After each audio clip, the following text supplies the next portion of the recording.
विडी घरकुल येथील वैष्णव मारुती चौक ते राज इंग्लिश मीडियम स्कूल या रस्त्याच्या उद्घाटन कारणावरून माजी नगरसेवक विठ्ठल कोटा यांनी भाजपच्या 6 जणांविरुद्ध MIDC पोलीस ठाण्यात गुन्हा दाखल केला आहे।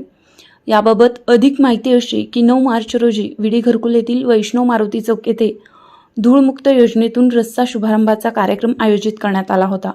आमदार विजयकुमार देशमुख यांच्या हस्ते या कामाचं उद्घाटन झाल्यानंतर याच ठिकाणी याच मार्गाचं उद्घाटन या भागातील माजी महापौर महेश कोटे यांच्या हस्ते करण्याचं नियोजन असल्याचं पाहून भाजपचे शहर कार्यकारिणी सदस्य सतीश भरमशेट्टी यांनी या ठिकाणी येऊन या उद्घाटन कार्यक्रमाला विरोध केला।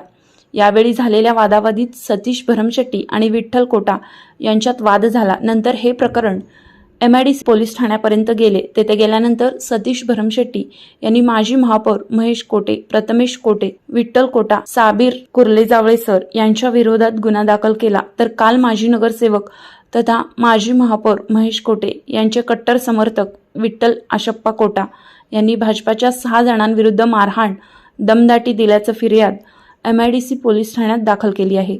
त्यांनी आपल्या तक्रारीत जुना विडी घरकुल येथे वैष्णवी मारुती चौक या ठिकाणी धूळमुक्त योजनेतून रस्त्याच्या कामाच्या उद्घाटनाच्या वेळी आपणाला भाजपाचे माजी सभागृह नेते शिवानंद पाटील, सतीश भरमशेट्टी, सुशांत परमशेट्टी, अंबादास महंता, राजकुमार हंचाटे, राजू हिबारे, राजेंद्र मासम यांनी दमदाटी दिली तसेच मारहाण केल्याचा गुन्हा दाखल केला। या प्रकरणी पोलीस अधिक तपास करीत आहेत।